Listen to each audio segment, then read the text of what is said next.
الحمد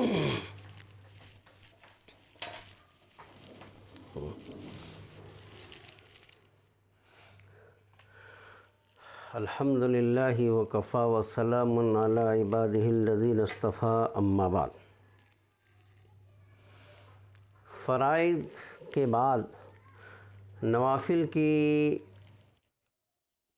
فضیلت ہے۔ تمام عبادتوں میں سب سے افضل عبادت نماز ہے۔ نماز گناہوں اور برے کاموں سے روکتی ہے، دل کو سکون عطا کرتی ہے، چہرے کو رونق بخشتی ہے۔ نماز سے گناہ معاف ہوتے ہیں، اللہ کا قرب اور اس کی رضا حاصل ہوتی ہے، اور اس سے انسان کا مقام اور مرتبہ بلند ہوتا ہے، حتیٰ کہ وہ اللہ کا محبوب بن جاتا ہے۔ اس لیے کثرت سے نوافل پڑھنے کا ایک بڑا فائدہ یہ ہے کہ جب بندے کے پاس نوافل کا ذخیرہ ہوگا تو فرائض کی ادائیگی میں ہونے والی کمی اور کوتاہی قیامت میں نوافل کے ذریعے پوری کی جائے گی، اور وہ اللہ کی پکڑ سے بچ جائے گا۔ حدیث شریف میں آتا ہے کہ قیامت کے دن بندے کے اعمال میں سب سے پہلے نماز کا حساب لیا جائے گا۔ اگر نماز اچھی ہوئی تو وہ شخص کامیاب اور بامراد ہوگا، اور اگر نماز خراب نکلی تو ناکام اور نامراد ہوگا۔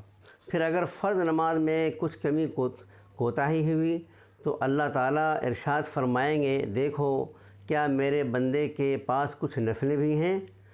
اگر نفلیں ہوں گی تو اللہ تعالیٰ ان سے فرضوں کی کمی پوری فرما دیں گے۔ اس کے بعد اسی طرح باقی اعمال کا حساب ہوگا، یعنی فرض، روزہ، زکوٰۃ وغیرہ کی کمی نفلی روزوں اور صدقات سے پوری کی جائے گی۔ اس لیے ہر مسلمان مرد اور عورت پر ضروری ہے کہ محض فرائض کی ادائیگی پر اکتفا نہ کریں، بلکہ اپنے نام اعمال میں نوافل کا ذخیرہ بھی زیادہ سے زیادہ جمع کرنے کی کوشش کرتے رہنا چاہیے۔ نوافل میں سب سے اہم نفل کیا ہے؟ تہجد ہے۔ تہجد کی نماز یہ سب سے اہم نماز ہے۔ حدیث پاک میں آتا ہے کہ افضل الصلاۃ بعد الفریضہ صلاۃ اللیل، کہ افضل ترین نماز آدھی رات کی نماز ہے، یعنی تہجد کی نماز، مگر اس کے پڑھنے والے بہت کم ہیں۔ اور اس میں کوئی تردد نہیں کہ مومن کی شرافت تہجد کی نماز ہے، اور مومن کی عزت لوگوں سے استغنا ہے، اور اخیر رات کی دو رکعتیں تمام دنیا سے افضل ہیں۔ اللہ کے رسول فرماتے ہیں کہ اگر مجھے مشقت نہ ہوتا تو امت پر فرض قرار دیتا۔ اس لیے تہجد ضرور پڑھا کرو، کہ تہجد صالحین کا طریقہ ہے اور اللہ سے قرب کا سبب ہے۔ تہجد گناہوں سے روکتا ہے اور خطاؤں کی معافی کا ذریعہ ہے۔ اس سے بدن کی تندرستی بھی ہوتی ہے۔ تو تہجد کا اہتمام آدمی کو کرنا چاہیے۔ اچھا، تہجد میں کیا ہے کہ آقا صلی اللہ علیہ وسلم عام طور پہ 8 رکعت تہجد پڑھا کرتے تھے۔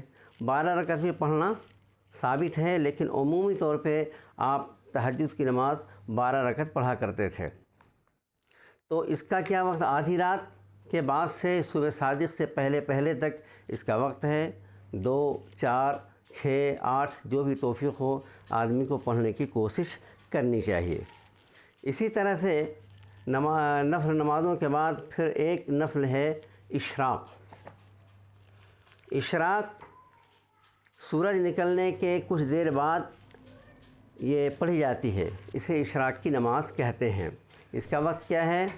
آفتاب طلوع ہونے کے 20 منٹ بعد سے یہ شروع ہوتا ہے اور دن کے چوتھائی حصہ گزرنے تک رہتا ہے۔ اس کی فضیلت کیا ہے؟ حضرت انس رضی اللہ تعالیٰ عنہ بیان کرتے ہیں کہ رسول پاک علیہ الصلوۃ والسلام نے فرمایا، جو شخص فجر کی نماز جماعت سے پڑھے اور سورج نکلنے تک اللہ کے ذکر میں مشغول رہے، پھر 2 رکعت نفل پڑھے تو اسے حج اور عمرے کا ثواب ملتا ہے۔ تو بہرحال اس کا بھی جہاں تک ممکن ہو اس کا خیال رکھنا چاہیے۔ اسی طرح ایک نماز ہے چاشت کی۔ چاشت کی نماز 12 رکعت ہے، زیادہ سے زیادہ 12 رکعت اور کم سے کم 2 رکعت۔ تو اس کا وقت کیا ہے؟ چاشت کا افضل وقت ہے دن کا چوتھائی حصہ گزرنے کے بعد سے زوال تک، یہ اس کا وقت ہے۔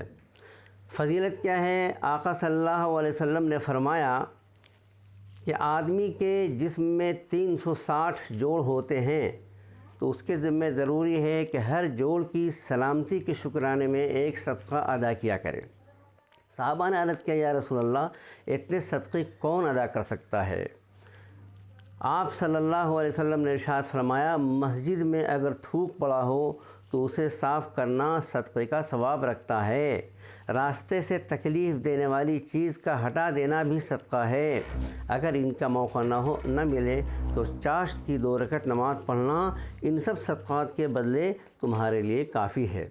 رسول اللہ صلی اللہ علیہ وسلم نے فرمایا جو شخص چاشت کی 2 رکعت پڑھنے کا اہتمام کرتا ہے اس کے سارے گناہ معاف کر دیے جاتے ہیں، چاہے سمندر کے جھاگ کے برابر کیوں نہ ہو۔ اسی طرح سے رسول پاک علیہ السلام نے فرمایا کہ جو شخص چاشت کی 2 رکعت پڑھتا ہے وہ اللہ کی عبادت سے غافل رہنے والوں میں شمار نہیں ہوتا، اور جو 4 رکعت پڑھتا ہے وہ فرما برداروں میں لکھا جاتا ہے، اور جو 6 رکعت پڑھتا ہے اس کے اس دن کے کاموں میں مدد کی جاتی ہے، اور جو 8 رکعت پڑھتا ہے اللہ تعالیٰ اسے عبادت گزاروں میں لکھ دیتے ہیں، اور جو 12 رکعت پڑھتا ہے اللہ تعالیٰ اس کے لیے جنت میں محل بنا دیتے ہیں۔ دن رات اللہ تعالیٰ اپنے بندوں پر صدقہ اور احسان فرماتے رہتے ہیں۔ اللہ تعالیٰ کا اپنے بندے پر سب سے بڑا احسان یہ ہوتا ہے کہ اسے اپنے ذکر کی توفیق عطا فرماتے ہیں۔ تو چاشت کا کیا طریقہ ہے؟ تو چاشت کی کم سے کم 2 رکعتیں اور زیادہ سے زیادہ 12 رکعتیں ہیں۔ دن کا چوتھائی حصہ گزرنے کے بعد نفل کی نیت سے یہ نماز پڑھے، چاہے تو 2 رکعت کر کے پڑھے اور چاہے تو ایک سلام سے 4 رکعت پڑھے، دونوں طرح سے پڑھنے کی اجازت ہے۔ تو اس کا بھی اہتمام ممکن ہو تو کرنا چاہیے۔ اور اسی طرح ایک نماز اوابین کی نماز ہے۔ یہ نفل نمازوں میں ایک نماز ہے اوابین کی نماز، یہ مغرب کے بعد 2 رکعت کر کے 6 رکعت پڑھی جاتی ہے۔ احادیث میں اس نماز کی بھی بڑی فضیلت آئی ہے۔ حضور پاک علیہ السلام کا ارشاد ہے کہ جو شخص مغرب کے بعد 6 رکعتیں اس طرح پڑھے کہ ان کے درمیان کوئی فضول بات نہ کرے تو اس کو 12 سال کی عبادت کا ثواب ملے گا۔